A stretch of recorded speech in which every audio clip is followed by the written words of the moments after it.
and welcome back to my channel. So today's video is an exciting one. Today's video is finally our nursery tour. I'm very excited to show you guys the full extent of Baby P's nursery that we get to bring him home to very soon. And then I'm also going to do a final pregnancy overview and just kind of give you guys more of a rundown on everything we've been through. So if you want to see that, stay tuned after our tour. But let's go ahead and get started looking at all the fun, cute baby boy things we have for him.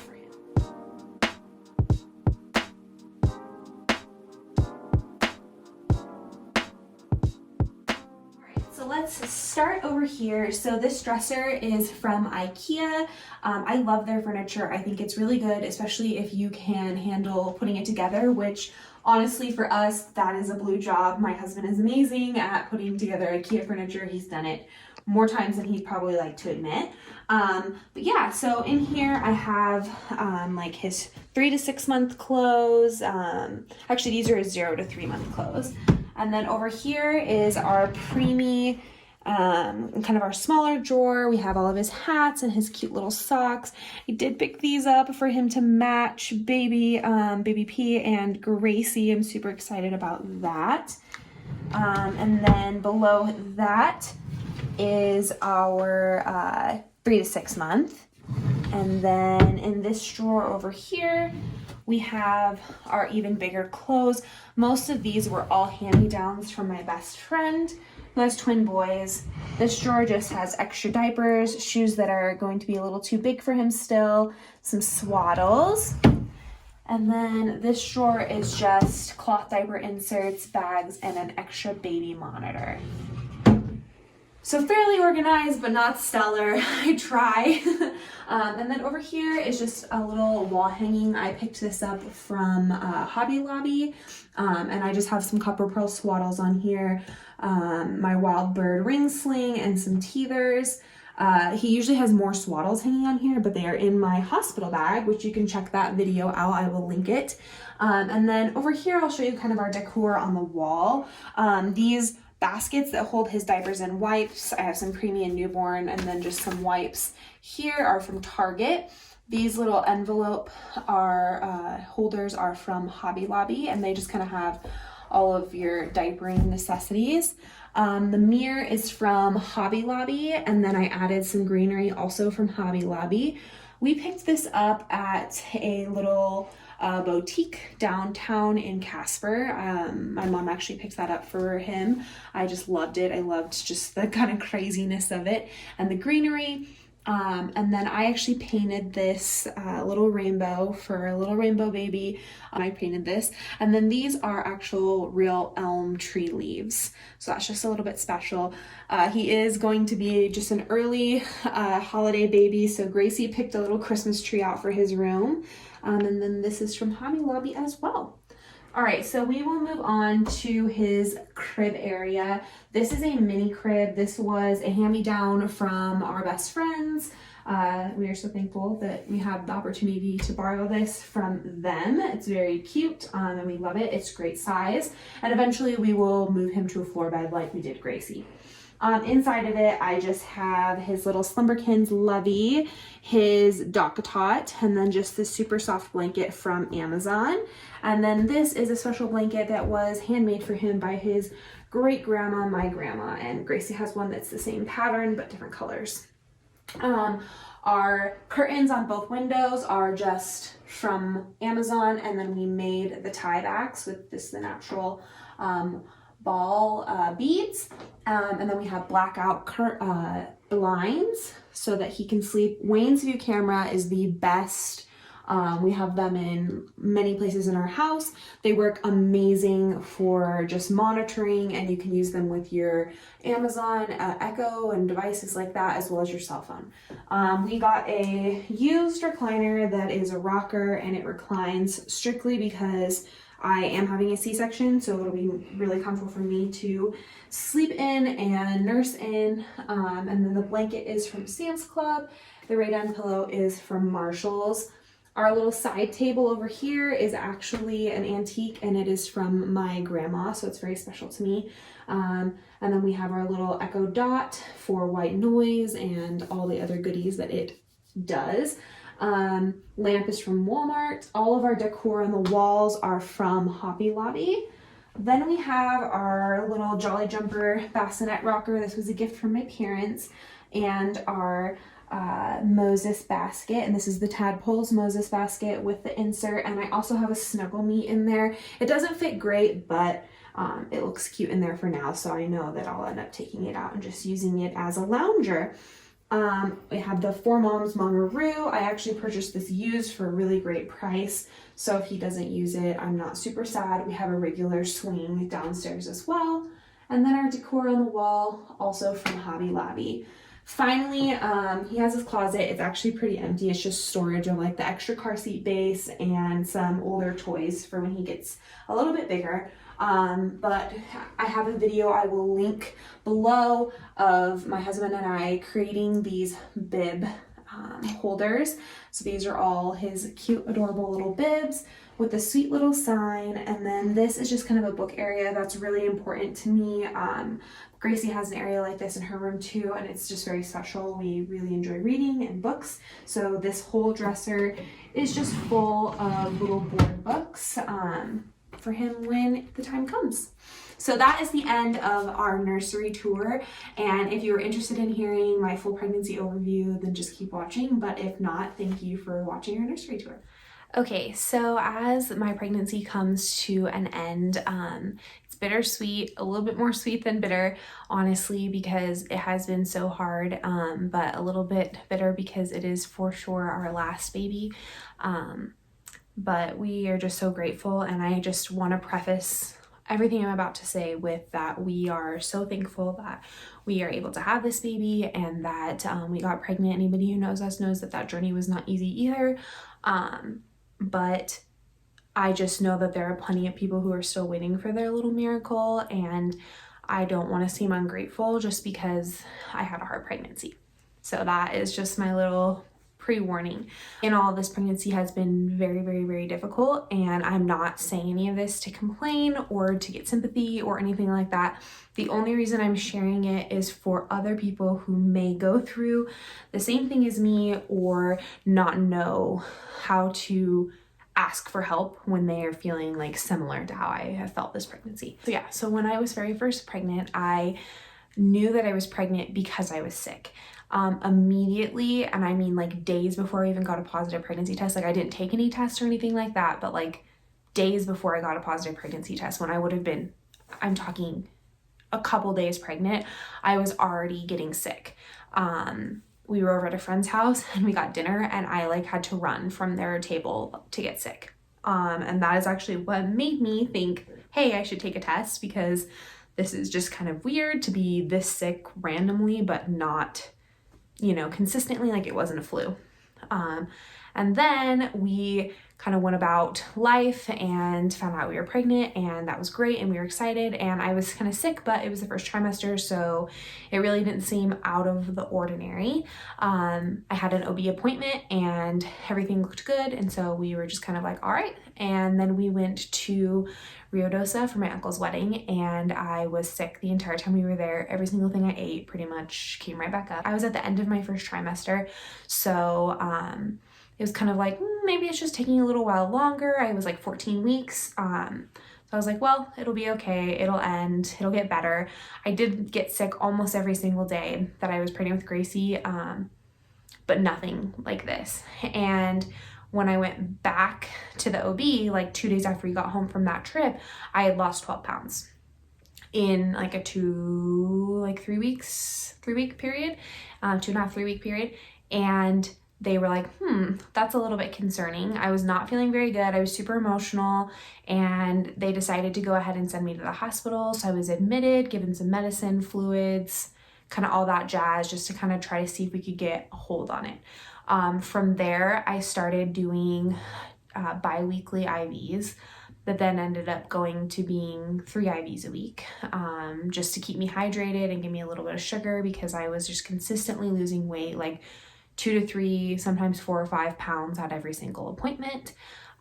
They started having me come in and do weight checks just to like monitor where I was at every single week. And then I would see the doctor every other week, which is not really super common, especially like that early in your pregnancy.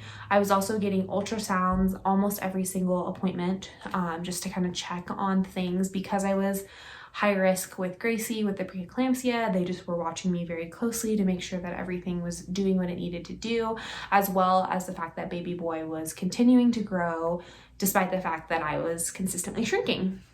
And so for the most part, everything was just kind of continuing down a path of him growing and me not growing, continuously shrinking. And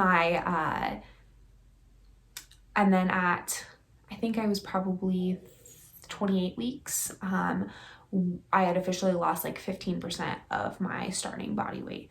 At that point, we decided like something probably needed to happen. At that point, I also had a ultrasound with the team from Denver. It was a super weird experience because they did it via Zoom. So basically an ultrasound tech did the ultrasound while one of the doctors from Denver watched and then kind of reviewed it, which was just a little bit odd. But Denver was also looking at every single one of my ultrasounds that my OB was doing. And based on that, plus just me being in the emotional space that I was in, they decided that my best bet was probably to do TPN, which is total perinatal nutrition. And that is basically where you have either a PICC line, or if you're in the hospital, just an IV, or a central line, depending on how often you're doing it. Or sorry, not a central line, a port. So I ended up having a PICC line placed in my arm. And that was where I would receive these huge bags of basically food. It was everything that your body like needs. Is like 2,200 calories and all of that. Basically what I needed to survive and get some nutrition. And so I got my PICC line placed, got my TPN started, and I felt great. After I started it, I had more energy than I'd had in months. I started to feel more like myself. I felt like I was being a better mom to Gracie. And it was great. It was really exciting. It was hard because you were constantly attached to this pump that was like kind of loud. It was like pumping this food into you, and they wean it back. They start you at 24 hours, so you're connected to it all day, every day for a couple days, and then they start slowly making it faster. Well, after I had been on TPN for almost 3 weeks, I just started not feeling super well. But I didn't really think anything of it because I hadn't felt good my whole pregnancy. So I was kind of like, yeah, well, it is what it is. Like, let's just keep pushing. I think part of my issue this entire journey too, it was good and bad. I tried to keep the most positive outlook I possibly could on everything that I was going through. So I constantly would just be like, oh, I'm fine. I'm fine. I'm fine. I'm fine. I'm fine. And I think sometimes that hid and masked, some of the emotional things I was feeling, as well as physical things from my care providers, my family, everything like that. So I kind of wish that I had been sometimes a little bit more honest at times about how I was really feeling. But anyways, so I started not feeling great, and 2 nights in a row, I woke up like in the middle of the night shivering. And I thought, well, maybe I didn't take my TPN out of the fridge early enough. So it's cold and it makes you cold. And so I didn't think anything of it. We ended up going to the corn maze, taking Gracie, and I was there. It was pretty warm. I was wearing a black shirt and jeans, and I all of a sudden was shaking uncontrollably, and I felt like I was in a snowdrift. And my mom was with us, and she felt my head, and she said, "You're feverish. We need to go home." So we left, and we were actually going to my parents for dinner that night. Got there, and my dad is a physician, and he took my temperature, and it was, I think, like 101 or 102. And he was like, and that was on like an old mercury thermometer because for some reason we did not have a working thermometer in the whole house. And he was like, you need to go to the hospital. Like, you need to go to labor and delivery because I had the PICC line, which can get infected easily. And because I was pregnant and because of like COVID and all of that, he's like, you need to go. And so I called labor and delivery, and they said, yep, get up here now. So I went up there. Thank goodness my doctor was actually the doctor that was on call. And this was mid-October. And so I went up to labor and delivery and I had an infection and they tested me for COVID and it was negative, and thankfully. And then they went on to test for a bunch of other things. They did blood cultures and everything like that. I was having a lot of pain in my like lower back and like my kidney area. And so I was pretty sure that it was just a kidney infection and it wasn't a big deal and that people were freaking out. But in reality, I was actually septic. I'm so lucky that my dad made me go in when he did, because if I hadn't been at his house, I would not have gone in. I would have just gone to bed. I would have just said, it's fine. It is what it is. Like, I've been feeling poopy this whole pregnancy. This is just more of me feeling that way. But no, it was very serious. I'm very, very lucky that I went in when I did. I had gotten an infection in my PICC line. It had traveled through my bloodstream into my kidneys and my bladder, and so I ended up being in the hospital for a couple days and they got it under control. I was sent home on IV antibiotics from the infectious disease people, as well as having my PICC line pulled, which meant no more TPN. At this point, I knew that I needed to try to eat. I had to wait at least a week until I could have another PICC line placed. So I continued to try to eat.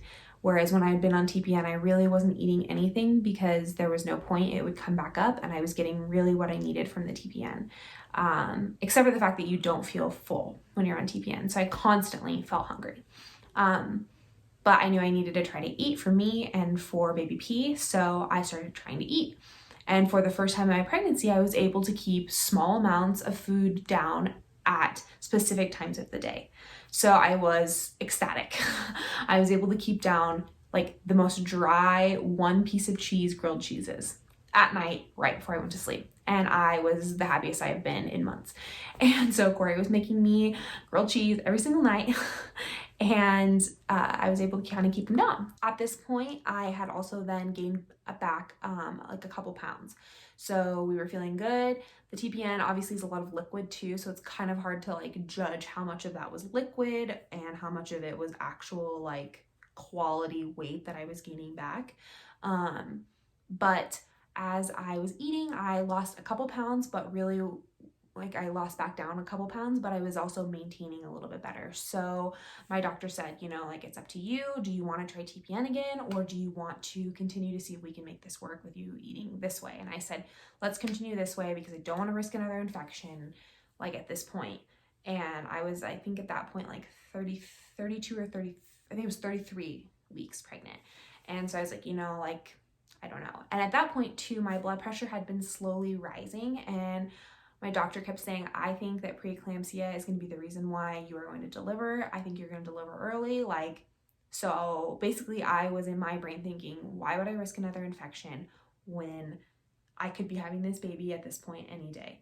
And also my doctor had decided that we weren't going to schedule my repeat C-section because we didn't really know when it was going to happen. It was going to be more of a spur of the moment thing. I was going to go in for a blood pressure check or my labs, because I was getting labs at this point every single week.